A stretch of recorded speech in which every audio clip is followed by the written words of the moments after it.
when Alibaba went public with the largest IPO in history, we knew a lot more about him. So I want to talk about his personal story. I want to talk about how many times he tried and failed and what kept him going. I want to talk about where he is today and how he got here. I begin with this question, though, Jack. Why are you back at Davos? It's a long break for 7 years. I think my last trip here was year 2008.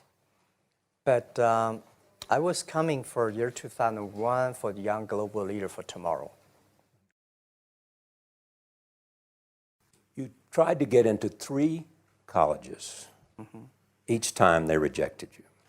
No, I tried. There's an examination that young people, if you want to go to university, you have to take the examinations. So I failed 3 times. Right. But a lot of fail. I failed for funny things that I failed a key primary school test for 2 times. And I failed 3 times for the middle schools. And you will never believe in Hangzhou, my city, there's only 1 middle school that lasts only 1 year. It was changed from primary school to middle school because our graduates of our school, no middle school accept us because we were too bad. Yeah. They would become a middle school. What effect did it have, though, being rejected? Well, I think we have to get used to it. We're not that good. Even today, we still have a lot of people reject us. I think when I graduate from universities, and before for 3 years, I tried to fill in the universities. So I applied jobs for 30 times, got rejected. I went for a police, they said, no, you're not good. I went to even the KFC. When KFC came to China, come to my city, 24 people went for the job. 23 people were accepted. I was the only one guy. And we went for police. 5 people, 4 of them accepted. I was the only guy that I received it. So to me, being turned down, rejected. Oh, by the way, I told you that I applied for Harvard for 10 times, rejected. I know I'll be rejected. I just don't want to say that. Yeah, sorry now. 10 times you wrote them and said, I'd like to come to Harvard. Yeah. And then I told myself, someday I should go teach there, baby. I think that can be arranged.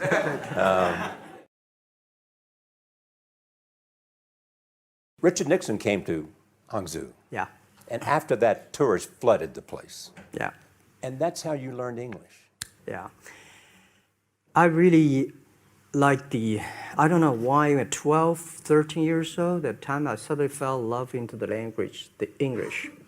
And there's no place you can learn English at that time. There's no books, English books. So I went to the Hangzhou Hotel, now called Hangzhou Shangri-La Hotel, because that was the hotel can receive the foreign visitors. So every morning for 9 years, I showed them around as a free guide, and they taught me English. And I think that changed me. Today, I'm 100% made in China. I've never got a one-day train outside China. Yeah. And when people talk to me, say, Jack, how can you speak English like that? Why sometimes you talk like an Western guys? I think that was the 9 years. These Western tourists opened my mind because everything they told me are so different from the things I learned from the schools and from my parents. So now I have a habit. Whatever I see, whatever I read, I use my mind. Think about it for 2 minutes. Is that how Ma Jun became JACKMA? Actually, Jack, the name was given by a lady in tennis. She's a tourist. She came here and she said, came to Hangzhou. We become a pen friends. Ma Ring is so difficult to pronounce. So she said, do you have an English name? I said, don't. So can you give me an English name? She said, okay. She said, my father called it Jack. My husband called Jack. What do you think about Jack? I said, good. So I've been using that for that many years. Yeah. First visit to America, 1995? 1995, yeah. I come here for a project helping the local government to building up a highway. And you tried the internet. I tried the internet in Seattle, and in a building called the USA Bank. I don't know whether the USA Bank is still there or not, but it's a building. And my friend opened a small office, which is like only 10% bigger than this room. And there are a lot of computers in there. And he said, Jack, this is internet. I asked, what is internet? He said, search whatever you want. At that time, they used Mosaic, very slow, right? Yeah. And I said, I don't use it. I don't want to type because computer is so expensive in China. If I destroy it, yes, I cannot pay. He said, just to search it. So I searched the first word, beer. I don't know why, because it's easy to spell, baby. And I see beers from Germany, beers from USA, beers from Japan, but there's no beer from China. And I say, okay, type the second word is China. No data. Nothing. Nothing. And I said, 1995, no data about China. So I talked to my friend, why not make something about China? So we made a small, very ugly looking page called China. It's something like I did a translation agency, we listed on there. It was so shocking. We launched at 9:40 in the morning. 12:30, I got a phone call from my friend. He said, Jack, you got 5 emails. I said, what is email? And they say, these are the things. Say, people so excited. Where are you? This is the first time I see a Chinese website on that. How can we can we do something together? So I think this is something interesting. So we should do it. Why did you call it Alibaba? Alibaba? Well, when I started, I think internet is global. We should have a global name. And a name that, interesting, like at that time, the best name is Yahoo. Right, so I've been thinking for many days, suddenly think Alibaba is a good name. So I happened to be in San Francisco that day. I did have a lunch, and the waitress came. I asked her, do you know about Alibaba? She said, yes. I said, what is Alibaba? She said, Open Sesame. Good. So I went on the street, asked about 10, 20 people. They all know about Alibaba, 40 Thieves, and Open Sesame. And I think this is a good name. And start with A. Whatever you talk about, Alibaba is always top.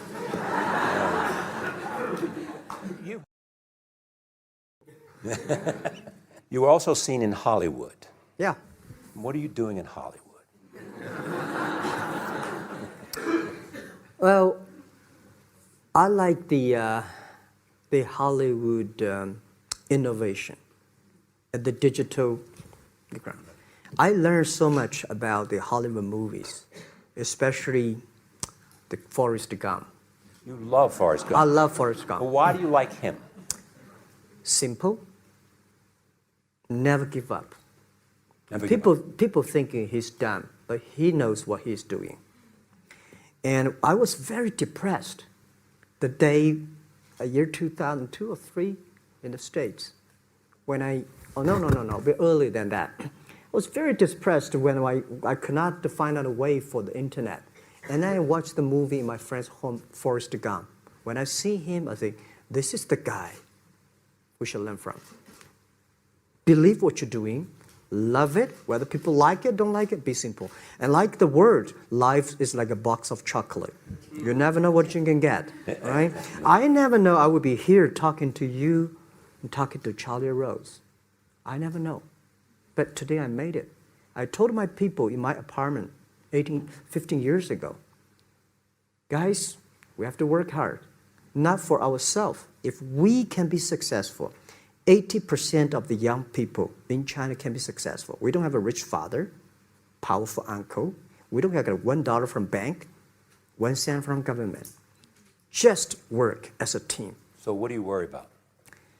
I worry about it today. Young people, a lot of young people lose hope, lose vision, and start to complain. Because we also have the same period. Because when it's not a good feeling being rejected by so many people. We also depressed. But at least later we find that the world has a lot of opportunity. How you see the world, how you catch the opportunity. So, and the Hollywood gives me a lot of inspiration. You know? But you were out there for business. You were out there because you want to make movies and sell them. I want to make the movie for business-wise. We are e-commerce company. We have a lot of products that need logistic. But movie, TV, these are things you don't need logistic system. And movie probably is the best product that can help Chinese young people to understand. Because one thing I told the Chinese people, my friends, in American movie, all the heroes at the beginning, they look like a bad guy. Terrible things coming, they become a hero. And finally, they all survived. China, if you buy a hero, all the hero died. So, because only dead people become the hero. So nobody want to be the hero. So you want to change the Chinese definition of hero? Yeah, I want to say hero. Today we have so many heroes live in this world.